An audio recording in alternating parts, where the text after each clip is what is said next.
Hello, my name is Muhammad Taufan Dwi Utomo LS from Universitas Bina Sarana Informatika. And now I will react to the motion from the video. This House agrees to impoverish corruptors. Now I would like to agree with the government side here because for me personally, I think it makes way more sense and doesn't serve inconsistencies. First of all, why? Let's dissect the definition first. Impoverishment it actually means that you are making somebody or someone poor by taking their assets or money or cash uh, purposely. Right? So impoverishing corruptors here, it's a bit self-explanatory. Corruptors are people that corrupt and steal from the nation's money and the nation's economy and creates a huge loss in the nation in itself.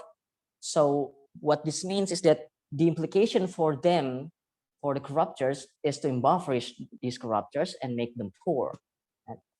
So the government also stated that the corruption is a chain of reaction, which I agree. I would dissect more in here. What it means by chain of reaction is that when you corrupt, you will try to escape. Almost nobody would accept the fact that they are implicated for their crimes. So most likely they will try to escape by using another corruption. Like because of the corruption case itself, they would gain a sufficient economy from stealing from the nation economy, and they would have the necessary money and the necessary budget in order for them to corrupt even more. Let's just say bribing the police officers, bribing the judges, the juries, and making the court cases more inclined to their favor. This happens not just a lot, but almost all the time when with corruptors, they will always try to corrupt. So yes, I agree that impoverishing them prevents them from trying to accomplish that specific things that they're trying to do via corruption and via bribes. And I would like to point out there are certain inconsistencies in the opposition's statements. The opposition said that the system requires corruption and it's the system's fault that corruption exists in the first place. We can't really use that argument. I think that is a cop out. Why? Because everything could be the system's fault. Technically, I could be a petty theft. I could be a thief. And I would just blame the system. The system requires me to steal. The system made me born as a poor child. And I grow up poor, and then I couldn't afford school. And then because I couldn't afford school, I couldn't get any single job or employment. So I have to steal in order to survive. Now, almost every single crime can use that justification that it's the system's fault, but we cannot always say that because the system will always be imperfect because it's humans that made it. Now, the system is imperfect and we're looking for ways to improve it year by year, time after time. Now, if we keep blaming it for the currently existing crimes, we can't ever progress. We have to find and implicate them as much as we can to lower, at the very least, lower the expectancy of them doing that crime ever again. So yes, the shock value should work. Now, that's also another point that the opposition make. The opposition said that the shock value does not work. Why? Because inevitably there is more. There is still corruptors even after the impoverishment law has been applied. But the thing is, they also said that jail time should be sufficient. Why? Because impoverishment is unnecessary. They should only be served jail time. But jail time, according to their type of argument, because after jail time, corruptors still exist nonetheless. So jail time doesn't necessarily work either. Their argument is hitting one another here. They said that impoverishment doesn't work because corruptors still exist, but at the same time, they say that jail time works, although it doesn't. But according to their statement, it doesn't work. Right? And so come to the next point, so this that the family members are innocent because it will be the whole family asset will be taken. Why? Because it is assumed to be coming from the person that is doing corruption, so the whole family's asset will be taken. Now, this in itself, I I agree to a certain point, right? That the innocent shouldn't be affected. But yes, in a perfect world, that would be what it is. If you're innocent, you're not, or you are infected by the family members, your family member that are not innocent or implicated by their crimes, you shouldn't be affected. Yes, that would be the thing that will happen in perfect world. But we don't live in a perfect world. Everything has its consequences, has its implications. Let's just say you're a father, you have wife, you have children, and you like to gamble or you like to incorporate yourself with a crime family, and when you get the implications, your family will be affected nonetheless, whether or not you'll be impoverished or not. They will be affected. They will be known as family members of criminal. They will get bullied in school, etc., etc. About it being affecting the innocent, it's not exclusive to the impoverishment law. It's an applicant. It's applied to almost every single law in existence. The implication will also affect your surroundings, your neighborhood. This cannot be avoided. It's not necessarily the default of the impoverishment law. So yes, it doesn't work. And also, only certain corruptions are punished by the government. This is also not the impoverishment law's fault, because it's the government's system as a whole that hasn't applied it to an outstanding level where it also applies for every single level of corruption. Because don't get me wrong, corruption exists almost everywhere. When you try to get your driver's license, let's just say when you try to get your citizenship card, there will always be corruption in all levels of governance. But we can't excuse the high level of corruption that is going to be the only one affected by the impoverishment, and we're not going to apply that type of law, or we're not going to apply that type of law at all. That has proven to be ineffective. The law that is in existence for corruption in itself, proven time and time again that it's ineffective, because the number of corruption still rises, the number of corruption is still there. So we have to take different course of action. Will that work? Probably. Maybe yes, maybe not. But the thing is, if we don't try, we know this one specifically doesn't work. Why keep using it?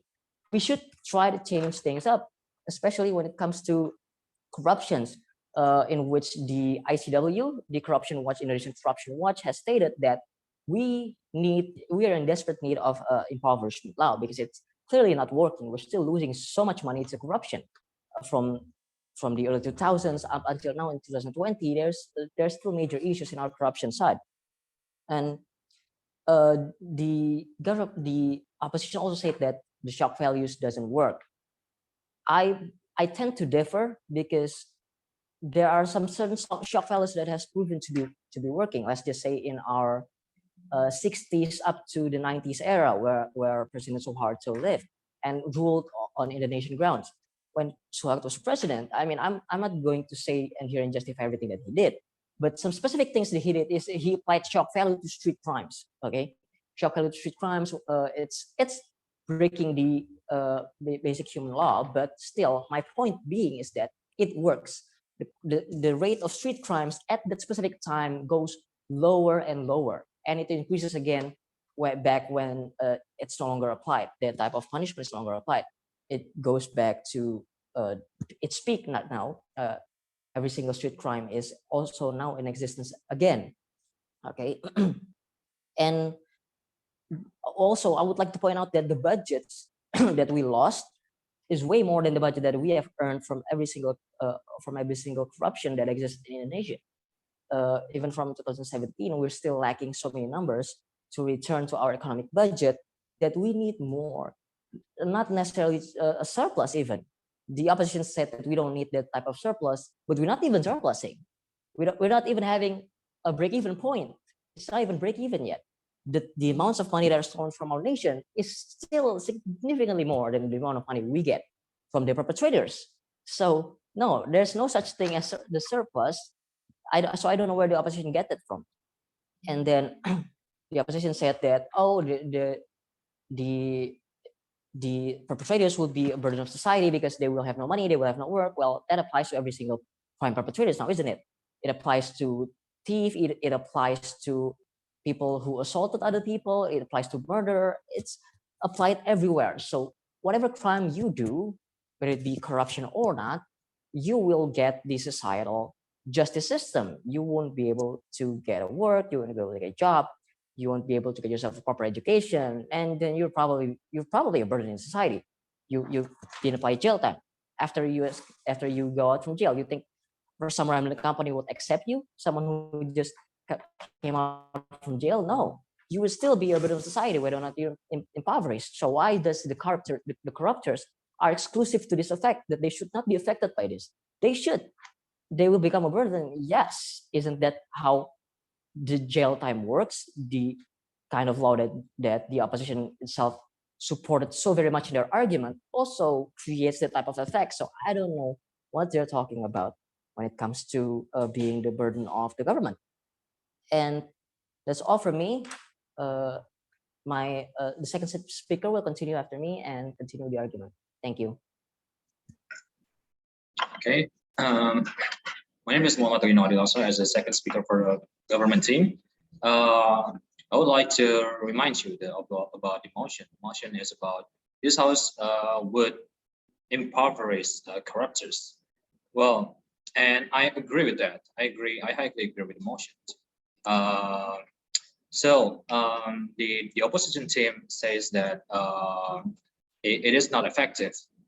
The effective way is to by rehabilitation, but rehabilitation itself is also not effective, because the thing is human minds is sometimes a mystery. So even if you feel guilt, that doesn't mean you won't do the bad things that you already did. You can very much likely, especially for the corruptors, to do the same thing over and over again. And also from the data that I found in 2017, there are in total the corruption in total is like 29.4 trillion, and those who have been repaid from this corruption is only 1.4 trillion. That's a tremendously small amount, and it's 2017. So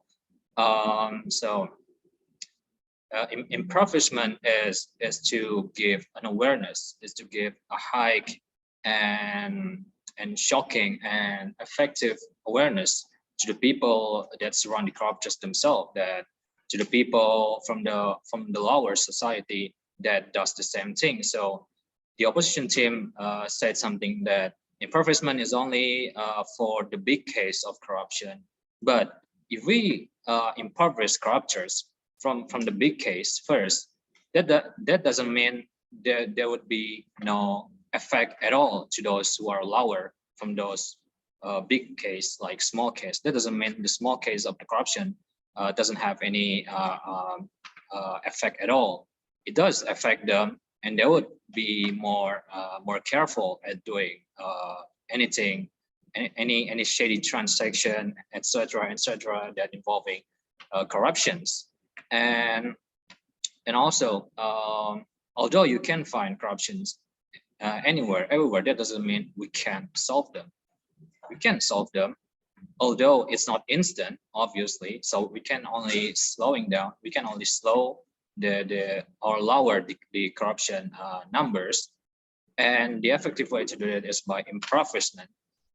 Impoverishment, again, is to give a big awareness. Is to look. I mean, the victims from the corruption themselves are not just one victims. There are many victims.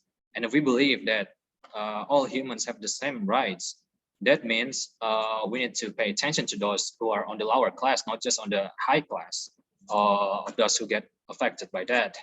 And also, and that's why if we impoverish the corruptors, if one corruptors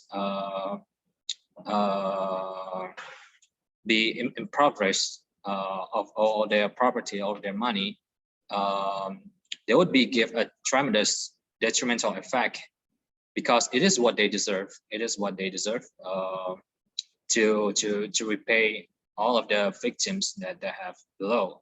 So I agree. I very much agree with impoverishments, that impoverishment must be executed to the corruptors, to all of the corruptors, and that's and also awareness is important. Awareness is very much important, and therefore we need to be more competent. We need to be more consistent with this. So in conclusion, we both agree with the motion that impoverishment is necessary for corruptors to give a detrimental effect, to give them the deserved punishment by impoverish them. So that's it from me. That's it from the two of us. Thank you.